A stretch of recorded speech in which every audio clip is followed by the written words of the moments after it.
Channel में आपका स्वागत है। हम कक्षा 11 की अनिवार्य हिंदी पढ़ रहे हैं और अनिवार्य हिंदी में हम काव्य खंड पढ़ रहे हैं। आज पाठ है 6 और पाठ का नाम है चंपा काले काले अक्षर नहीं चिन्ह। और इसके कवि कौन है? तो सबसे पहले हम क्या करते हैं कि कवि का जीवन परिचय पढ़ते हैं। तो कवि का जीवन परिचय इस प्रकार है कि त्रिलोचन का जन्म सन 1917 में उत्तर प्रदेश जिला सुल्तानपुर के चिरानपट्टी गांव में हुआ। चिरानीपट्टी गांव में हुआ था और ये रागात्मक और आध्यात्मक अनुशासन के कवि थे और ये प्रगतिवादी कवि माने जाते हैं। अब है इनकी शिक्षा से संबंधित काशी विश्वविद्यालय से अंग्रेजी में उन्होंने क्या किया था, एमए किया।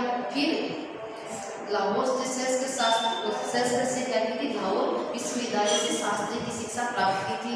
ये सामान्य वर्ग तो किसान परिवार में जो मध्यम वर्ग परिवार होता है इनमें इनका लालन पालन और ये जन्मे भी सामान्य परिवार में थे, इसलिए इनको काफ़ी कठिनाइयों का सामना करना पड़ा उनको अपने जीवन में और काफ़ी कठिनाइयों का सामना करके ये आगे बढ़े थे और ये प्रगतिवादी कवि माने जाते हैं। कौन से कवि माने जाते हैं? प्रगतिवादी कवि माने जाते हैं। अब है उनकी प्रमुख रचनाएं कौन कौन सी है वो बता देती हूँ आपको। फिर धरती, गुलाब और बुलबुल। कौन कौन सी? गुलाब और बुलबुल। दिगंत उस जनपद का कवि हूँ। क्या है?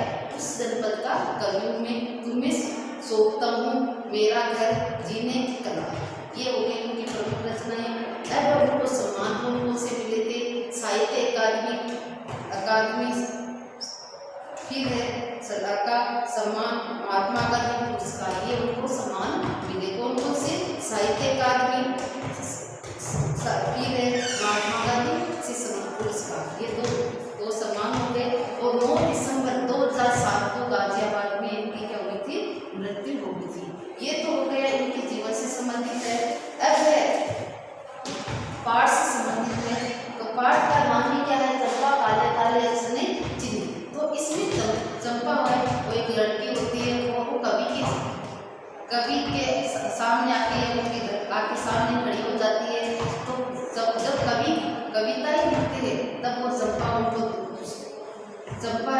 देखती रहती है और वो किनके माध्यम से, वो पहचान के चिन्ह के माध्यम से वो काले काले अक्षर को पहचानती है। तो पाठ बताती इसमें क्या बताया गया कवि, तो ये कहाँ से गई है कविता उससे बता देती हूँ कि चंपा काले काले अक्षर ने चिन्हित नामक कविता धरती संग्रह में संकलित है। ये किसमें संकलित है? धरती संग्रह में संकलित है।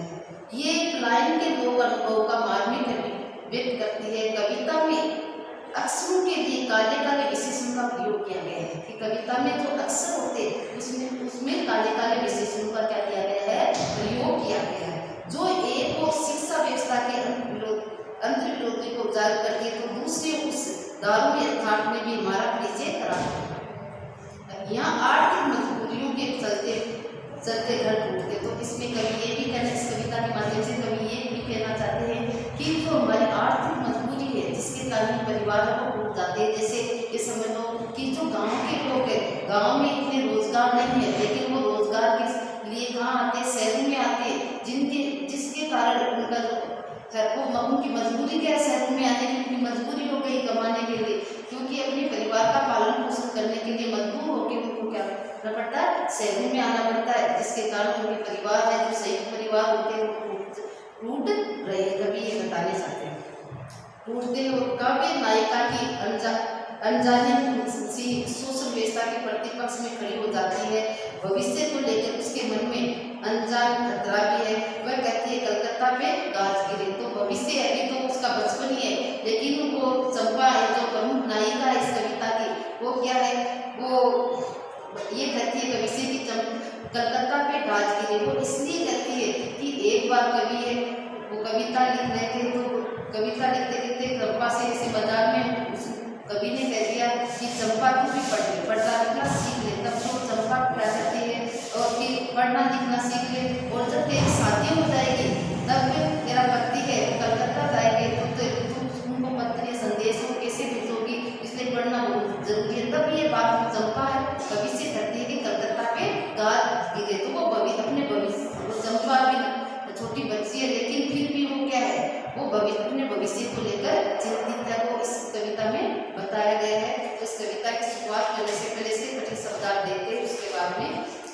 कविता की शुरुआत करते हैं। चिन्हती पहचानती चिन्हों अक्षरों, चिन्हों का अर्थ होता है अक्षर।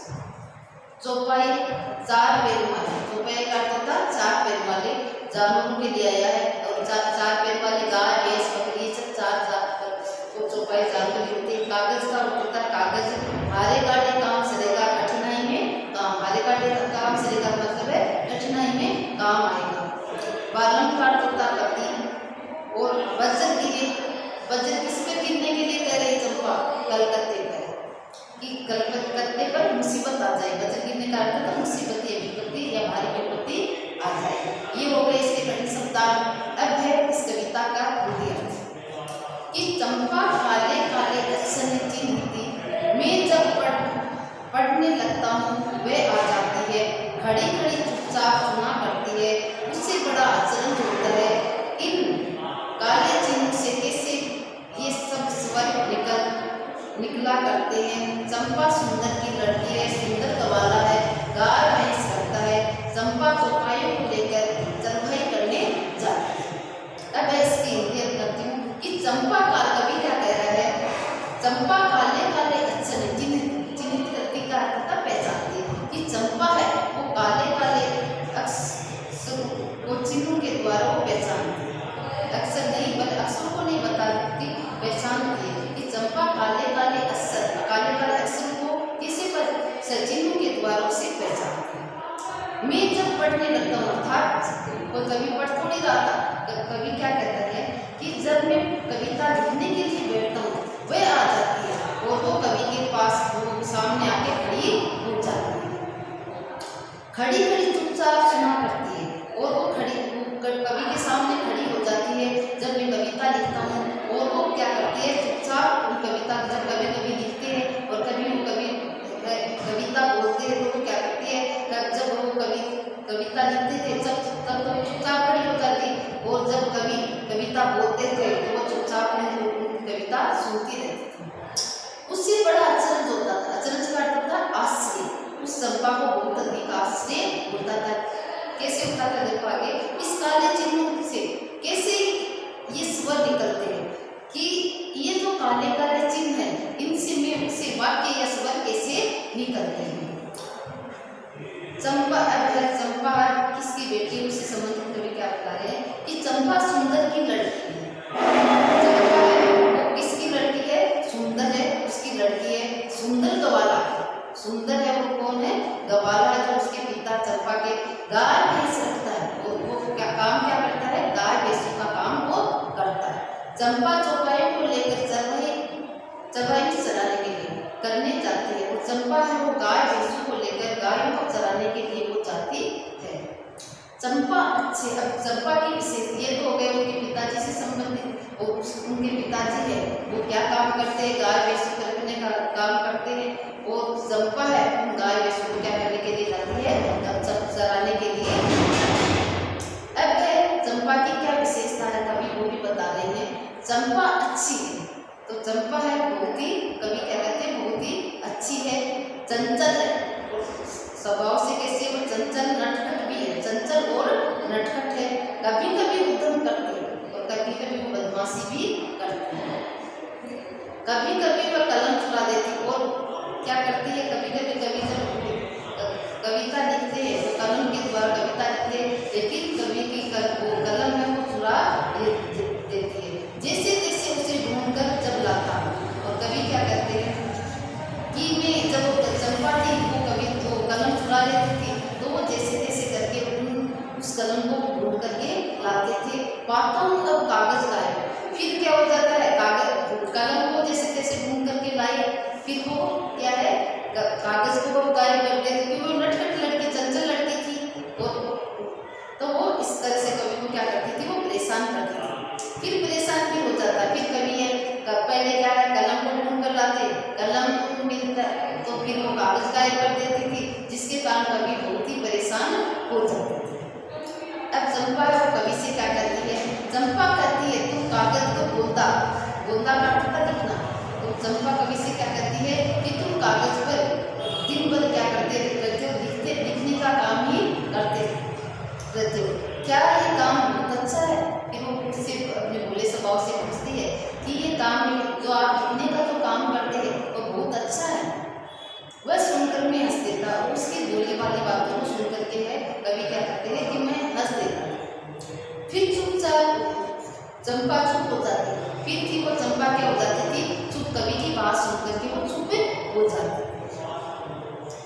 उस दिन चंपा आई, मैंने कहा था, कवि आगे क्या कहते हैं कि उस दिन एक दिन चंपा आई और मैंने उससे क्या कहा कि चंपा तुम भी पढ़ लो, कि हे चंपा तुम भी पढ़ लो। ये बात कौन किससे कह रहा है, तो कह तो कौन रहा है, कवि कह रहा है, और किससे कह रहा है, चंपा से कह रहा है। और किस क्या बात कह रहा है, पढ़ने के लिए, कि कहते हैं कि तुम भी पढ़ लो, हारे गाड़े काम सरेगा। तो हारे गाड़े काम सरेगा का मतलब है मुसीबत के समय वो काम है कि पढ़ना लिखना है, वो मुसीबत के समय कभी भी काम आता है, क्योंकि जीवन में बहुत सारी परेशानियां रहती है और उनकी पढ़ाई है वो कभी भी काम में आ सकती है। इसलिए कभी उसे समझाते हुए कह रहे चंपा से कि हे चंपा तुम भी पढ़ लो, तो ये कभी भी मुसीबत, जब कभी तुम्हारे जीवन में मुसीबत आए तो उस समय पढ़ाई है वो काम आएगी।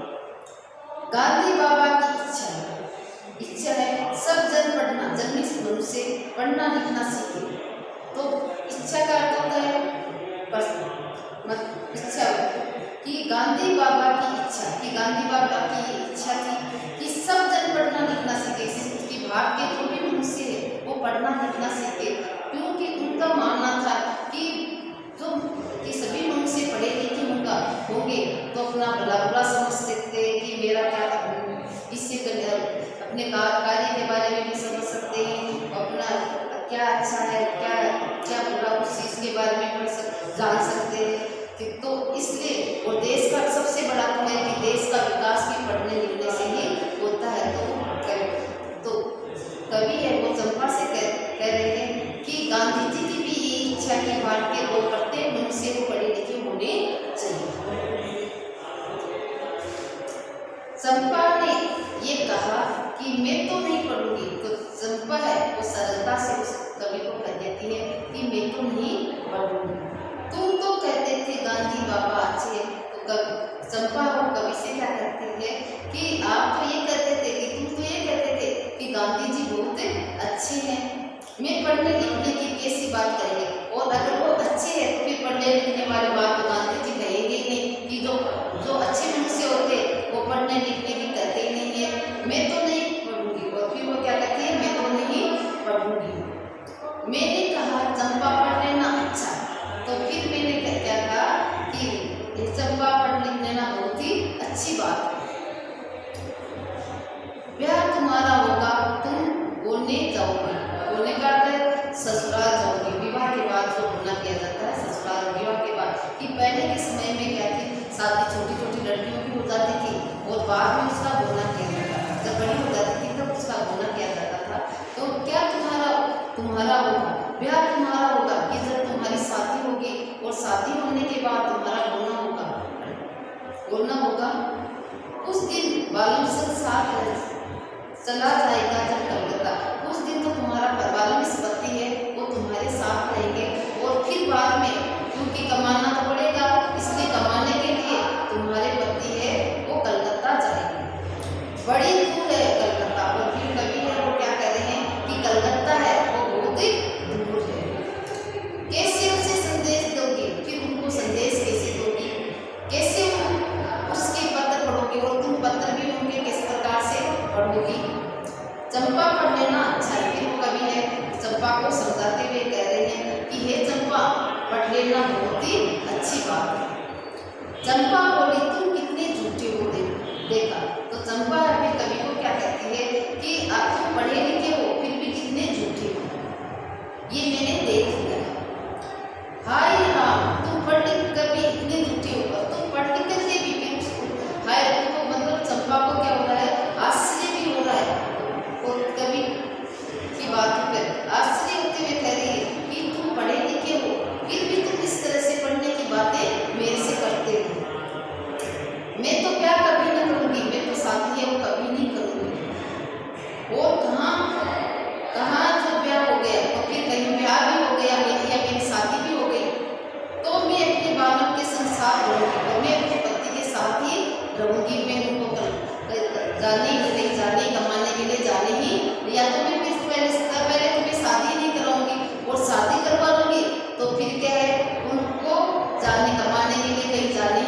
नहीं दूंगी।